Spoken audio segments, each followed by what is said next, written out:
Everyone.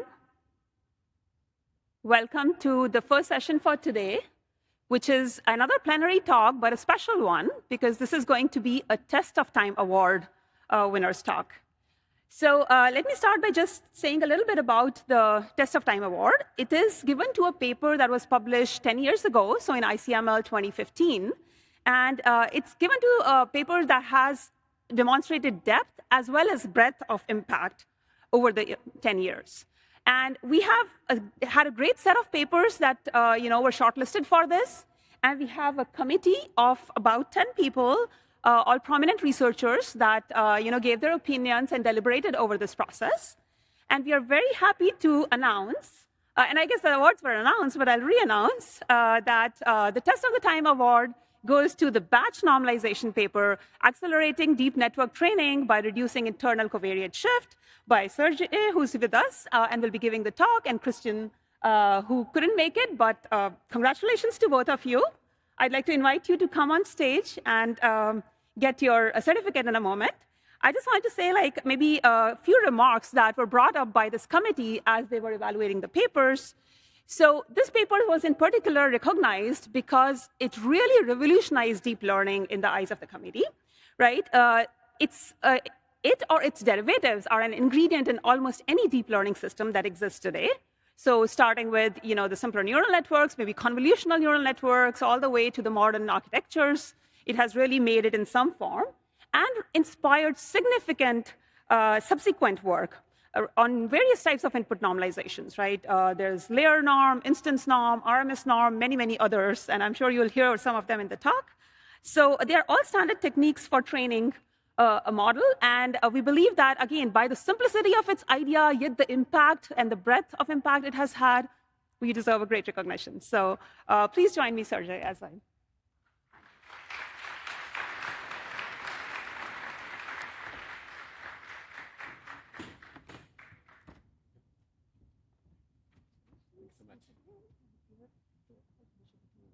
Okay, thank you.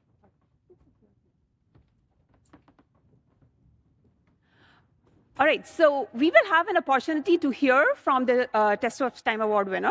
But before we do that, I just wanted to also mention that the committee found that there were two other papers that really deserved an honorable mention. And I'd like to bring them up. And again, if any of the authors are here, please come up to the podium and we'll give you the certificates. So one of the papers that got honorable mentions was Trust Region Policy Optimization by John Schulman, Sergey Levin, Peter Beal, Michael Jordan, and Philip Mortitz. And I believe at least some of the authors are in the audience. Yes, Philip is here.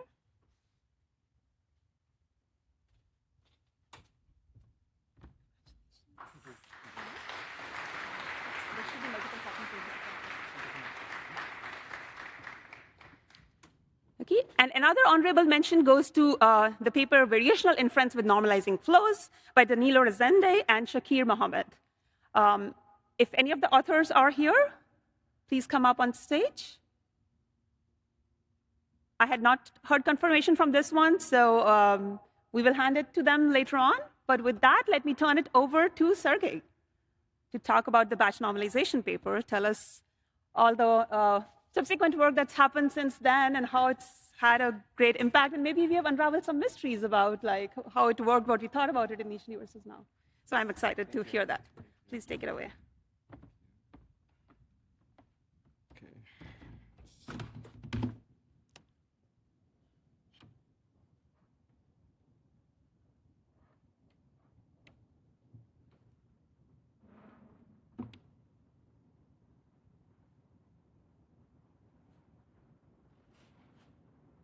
Okay, great.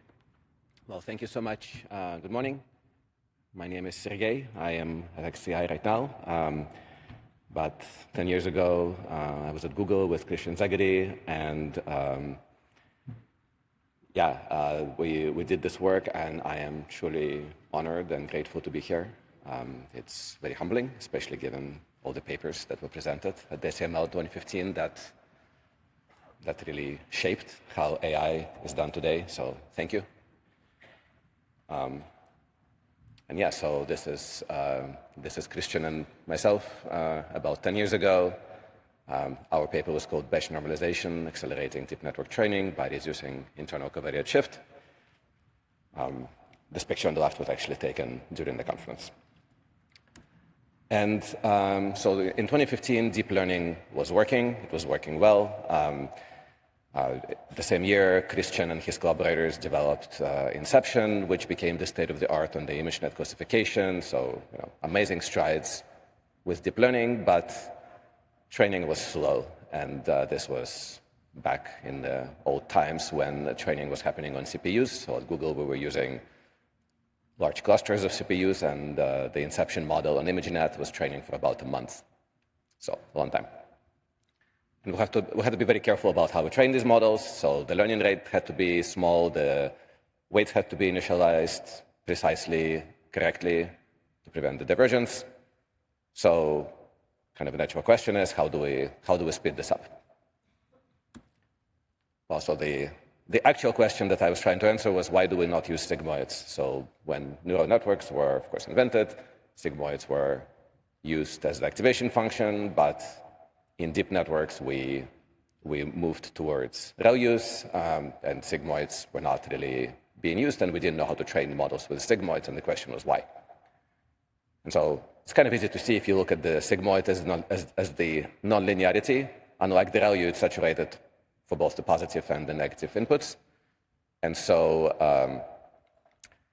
it's very difficult for the model to keep the inputs to the nonlinearity in the regime where it actually can train, where it gets a learning signal. So when we have the inputs to the nonlinearity that are affected by many weights of the model, any small perturbation will knock it out of that region, of the region where it's not approximately 0 or approximately 1. And so that's one of the reasons why sigmoids are complicated. So what we can think about is, so let's say we have a deep model. And in that model, we can split it arbitrarily at any layer, and we can say everything above the layer is the head of the model, everything below that is what computes the input that's going into the head of the model. And so as the model is training, the inputs to any of the subnetworks are changing, and they're changing because the layers below are training, the weights are changing, and those are the layers that emit the inputs into the head of our model. And so the model has to be training on this distribution that is changing constantly, changing in some unpredictable ways. And if you think about training a deep model or training any model where the input distribution changes all the time, it becomes harder. And the standard thing is, of course, do some kind of whitening, do some kind of normalization. So that was the proposal. Let's try and do that. Let's make it so that the inputs into any of the layers do not change very much, even as the model is learning, which also will allow us to prevent the situation where, for example, our sigmoids always get inputs which are large and positive or large and negative. And so that was basically the batch normalization. It's very simple. This is pretty much the entire code. So we take a mini batch of examples, and in this case, we can just think of it. We can think of each example as being represented as a scalar. So when we have, of course, multi-dimensional representations, we apply it to each dimension. And so we have the mini batch of examples. We compute the mean and subtract it. So that's the centering step. Then we compute the second moment and divide by its square root. That's the variance normalization step. And after we do this, we have constrained our activations. So, for example, if we're then going to input them into a nonlinearity, we don't necessarily want the average activation going into the nonlinearity to be 0. So we want to account for that, and essentially we allow the model to inverse or invert, rather, if needed, or reverse the normalization that was done by introducing 2 scalars per dimension. One is the gain, one is the bias, gamma and beta. And then we apply the affine transformation to the scaled activations. And that's basically it for the training of a model with batch normalization. We do need to make some adjustments for how we do the inference, because, of course, when we do the inference, we want to do it for individual examples. We don't want it to depend on the mini batch of examples with which it is combined when doing the inference. And so for that purpose, we also learn a separate set of gains and biases, which are just, you can think of them as population moments, but in practice, they're usually computed as exponential moving averages of the mini-batch means and mini-batch variances. And those are the ones which are used for inference.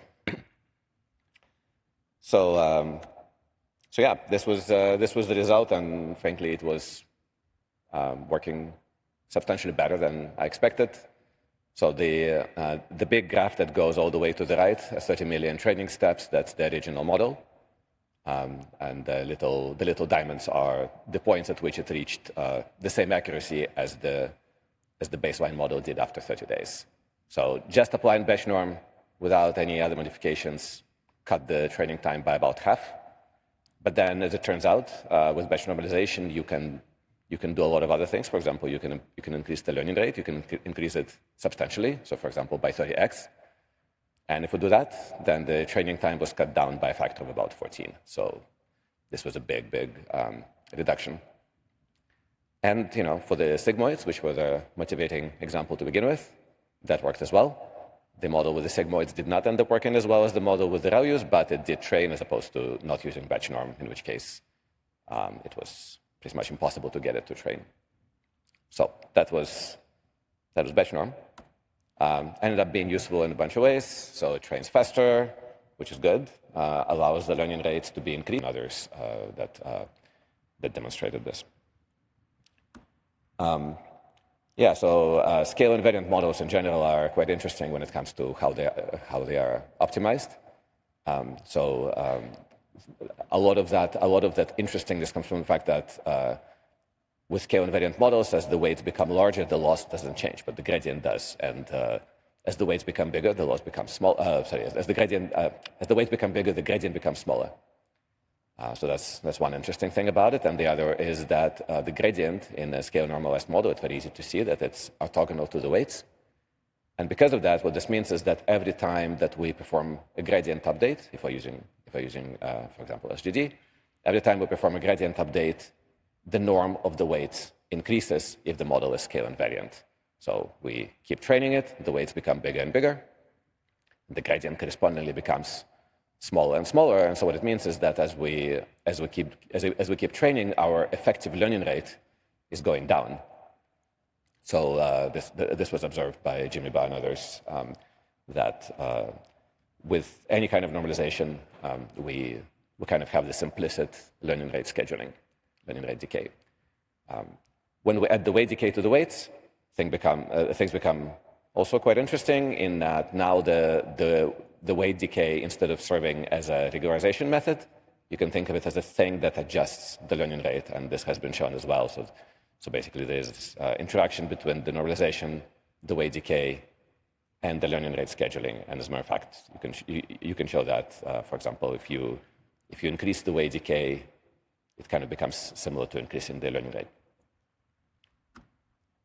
So now, the standard way to apply batch norm is to take a batch of examples. They are sampled independently from each other, and then we normalize them against each other. And kind of the only thing we need to think about is how big the mini batch is. We don't want it to be too small, because that introduces, of course, the variance.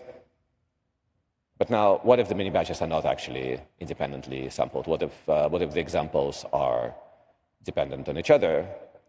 So, for example, let's say that we instead of sampling examples one at a time, we pick a class, and then from that class we sample a pair of examples, and then we put that in the mini batch, and then we do it with a bunch of other classes. So, for example, 16 classes, 2 examples per class, mini batch of size of 32. I couldn't draw 32 circles here, so there's only a few. And then we normalize them against each other. So it kind of makes sense that this should just work, but actually it doesn't. And so the interesting thing is that, of course, deep learning is amazing, and it can pick up on cues when they're available. And in this case, the mini batch contains very useful information.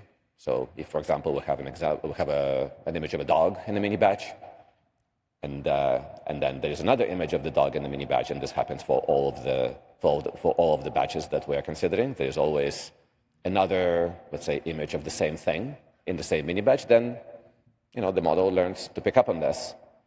And it picks up on this to the extent that it does not work when presented with individual examples. So, for example, we can look at some of the curves here. So, if you select the mini batches this way, 2 examples per class in each mini batch, and then take the model with batch normalization and you train it, you will see that the test accuracy goes up. It doesn't go up as much, nearly as much as it does with batch norm, but then it starts going down. Sorry, it doesn't go up as much as it does when the examples are sampled independently. The accuracy here is computed, of course, using the moving averages of the statistics rather than the statistics of the mini batches. So a more interesting thing is that not only does the test accuracy go up, not as much as with independent examples and then starts going down, but the same happens for the training accuracy. The training accuracy goes up and then it starts coming down. So that's a manifestation of the fact that basically our model doesn't learn how to handle examples without this additional information that ends up leaking into it. The information in this case being that it can look at other examples in the mini batch and use them to make the decision. You can address this by, for example, taking the batch of examples and splitting it such that each split looks as a bunch of examples that were independently sampled. So, for example, in this case here, with 2 examples per class, we can just take the mini batch and split it in 2, and for each pair of these examples, put one in one half of the mini batch, put the other in the second half, use the batch norm on those 2 halves independently, and that actually works rather well. But it would be nice to kind of understand how do we handle these dependencies more generally. And sorry, I'm just looking at the tab here. Oh yeah, good. So here's something that we proposed. This was back in 2017, and this method is called batch normalization, and it's very simple. Basically, the idea here is that instead of using the mini batch moments to normalize the data, we use the population moments to normalize the data, or we use the exponential moving averages to normalize our data. So basically, the thing that originally didn't work, the one where we just track the EMAs of the mini batch statistics and use them for the normalization. So let's just use that, but we propagate the gradients back as if we were using batch norm. So basically, what this means is that in the forward pass, each layer sees exactly the same inputs as it would during inference. Oh, apologies, I don't know what happened. As it did during inference, but in the backward pass, that same removal of the signal from the gradient that tries to move those activations away from their kind of nice normalized distribution, that gradient component is taken out. And this, as a matter of fact, recovers the performance that we would get when the examples are sampled independently. Also allows for the smaller mini batches to be used. And we can push it to the limit. We can even say, well, what if we wanted to use individual examples? And kind of on the other extreme of that, we can look at the normalization of the entire population as a whole, right? So kind of like a question here is, when we do batch norm, it's using mini batches to do normalization, but what exactly does it mean? Normally, when we optimize a function, we say this is the loss we care about, and now we're going to use the mini batch to approximate that loss and approximate its gradient. But mini batch is kind of weird because the computation centers on the batches, and of course the size of the batch, etc. They are just a function of how we set up the optimization. So what does it actually do? And if we look at this thing that I call population normalization, basically means that we normalize all the examples against each other, not just examples in the mini batch, but just all the examples in our domain, in our data distribution. And batch normalization naturally approximates this. It takes a subset of examples, normalizes them against each other, but the estimate of the gradients that it gets this way is is biased.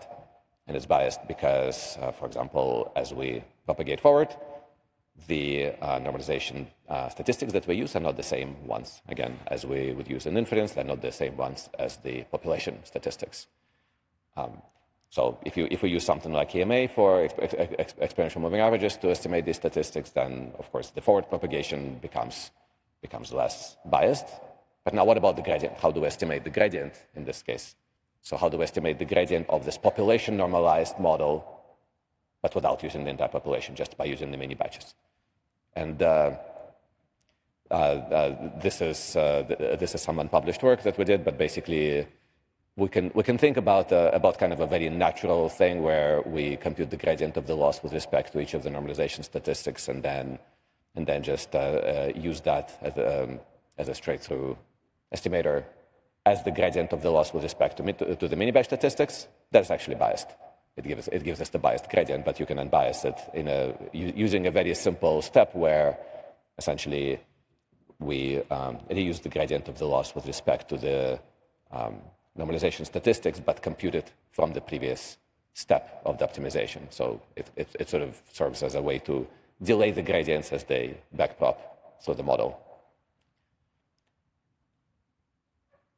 Yeah, so this gives us unbiased gradients, and this actually works at least when trained on data like ImageNet with some standard image classification models.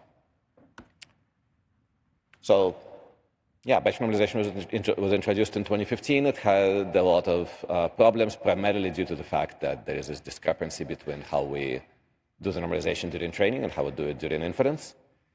And I know that, for example, there have been many conversations where people would say something along the lines of, I have this method, it's good, but it doesn't work with batch normalization.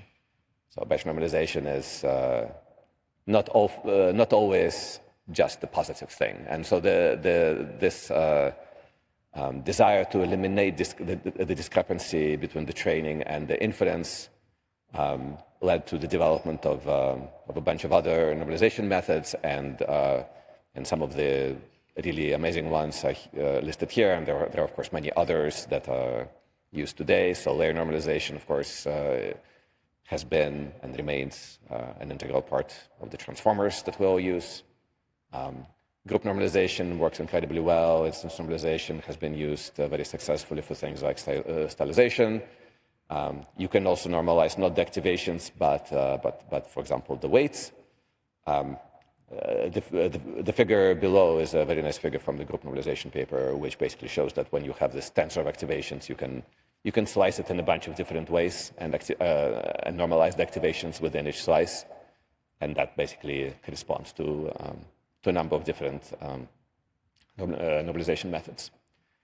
You can also avoid doing the normalization. So there have been some excellent works that attempt and succeed in designing the models and designing the initialization and optimization procedures that train deep models, highly performant models, without using any normalization layers at all. Some of them use skip connections. Some of them, for example, DKS, deep kernel shaping, doesn't use the skip connections, and just by being very careful and being very theoretically grounded about how the model is initialized and trained, they're able to avoid doing any kind of normalization and train the model very effectively.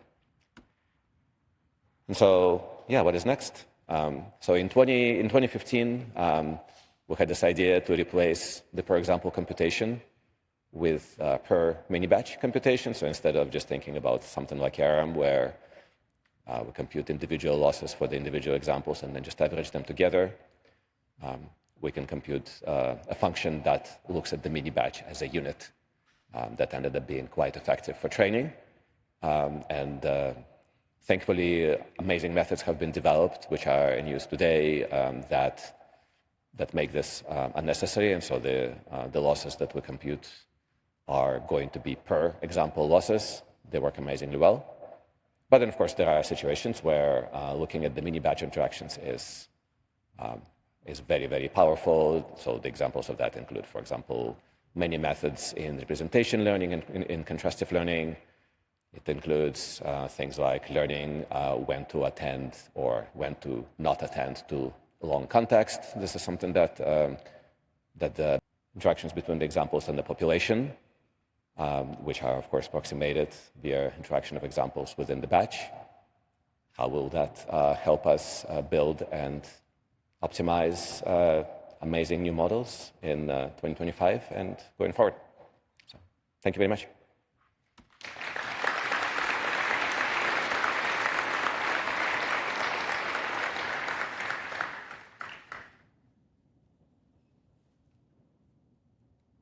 So we can take some questions from the audience now. Please line up here near the mic if you have any questions. Yeah. Thank you so much for the great talk. Do you have any intuition of why layer norm is being more powerful these days with transformer models for natural language compared to batch norm? Yeah, of course. Several reasons, I think. One is it's just very appealing and very effective when you don't have to worry about this whole mini batch interaction business, right? So it's computed entirely per sequence, or rather not per sequence, but per token. Besides that, you could, for example, envision something like taking the transformer and taking not the representations that you get for an individual token, but, for example, aggregate it over the entire sequence length. But if you do that, then several things happen. So one is that probably the most important one is the fact that stops your model from being causal. For example, if you want causality, and then again, in addition, like if you for example want to think about a sequence that you can extend it or that you can shorten, then if your model learns, for example, always seen. In this case, it would be, again, a bunch of non-independent representations, because representations for different tokens are not going to be independent. It can learn that dependency and then struggle when the dependency is not there anymore or when it changes. So yeah, just doing it per example, if we can do it, which layer normalization allows us to, ends up being very effective. It seems to me that the fundamental reason all these normalization methods work is that the scale of the weights doesn't matter. You're actually better off just having the weights on a hypersphere. And letting the scale vary just mucks things up. And any way that you can remove that helps. Do you agree with that?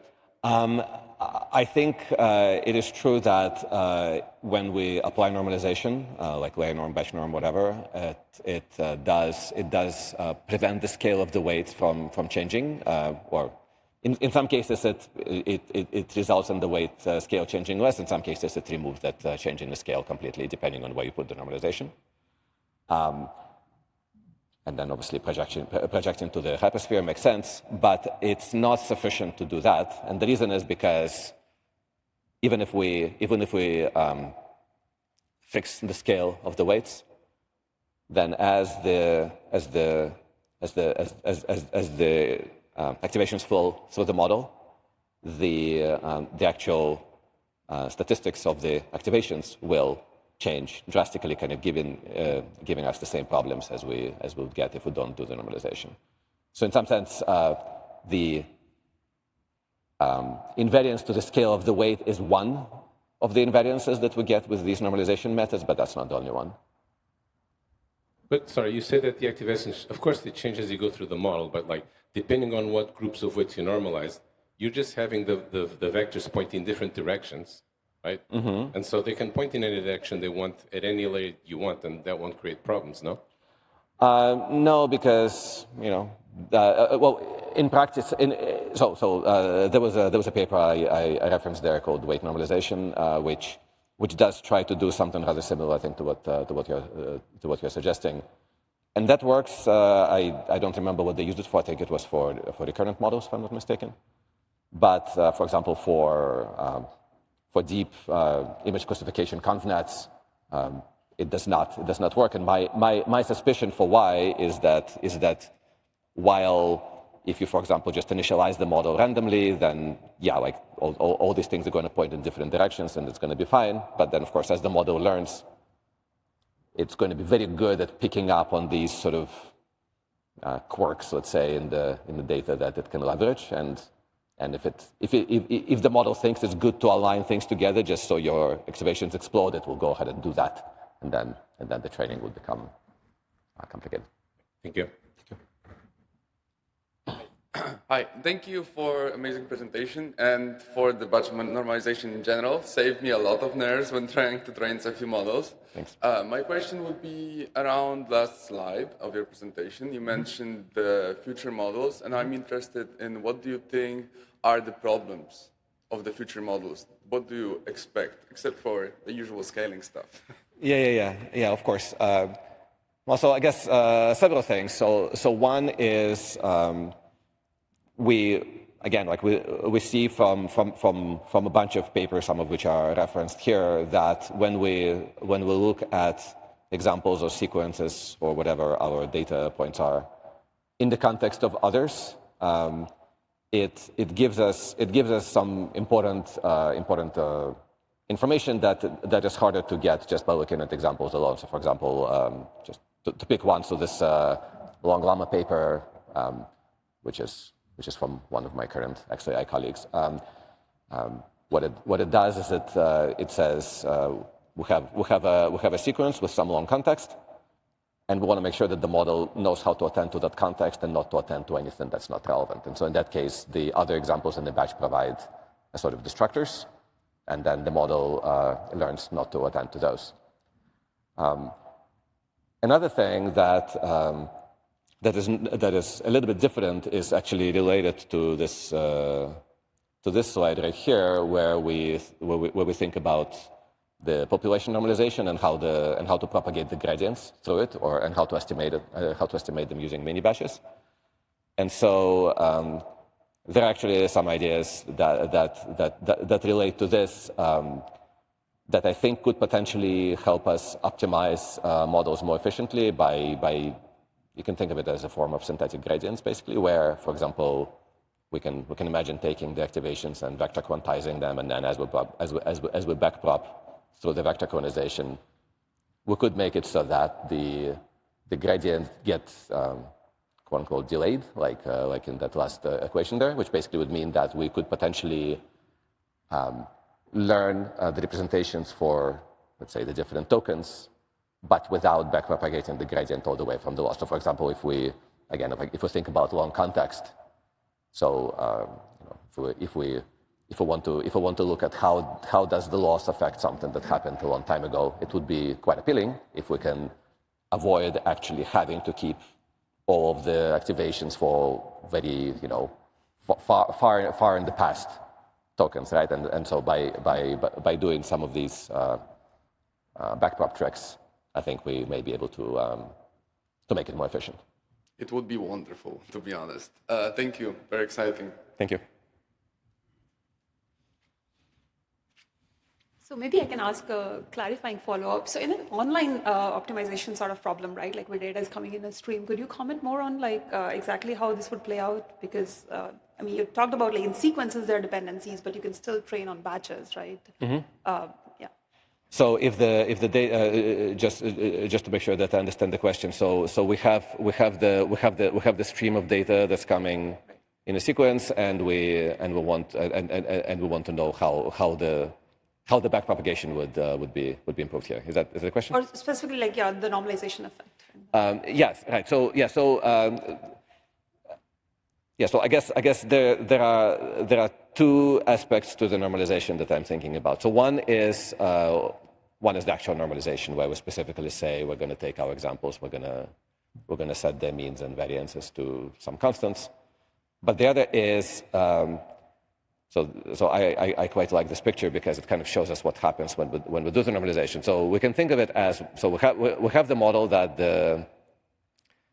where the data goes through these layers, and so the different colors here correspond to different examples, and then we add these nodes in the computation graph that are not sort of one node per example, but rather they are shared by all the examples. So, for example, as we for example, do the mean subtraction. We compute the mean by aggregating the information from all the examples, and then we scatter it back out so that all the examples depend on this node. And so the way that we can backprop through these shared nodes is, I think, one of the things that makes the difference between different ways of doing the normalization over multiple examples. And so for the stream of tokens that we get, for example, one way that this might play out is we have a stream of tokens, we compute the representations, and this can happen at every layer. We do the vector quantization, just for example, the standard VQ, VAE type of thing. And then we can look at these quantized codes and see what is the so first of all, what is the gradient of the loss with respect to that type of code that we have seen, and then that is the gradient that you can use instead of backpropping all the way from the loss for the given example. So again, like the connection here might be to something like synthetic gradients, where the idea is that you want to have some estimate of the gradient of the loss with respect to the output of a layer, but without actually computing that gradient, and that you do by basically just continuously refining the model that gives you that, right? And so in here, you could, for example, imagine instead of having a single node that corresponds to the mean of that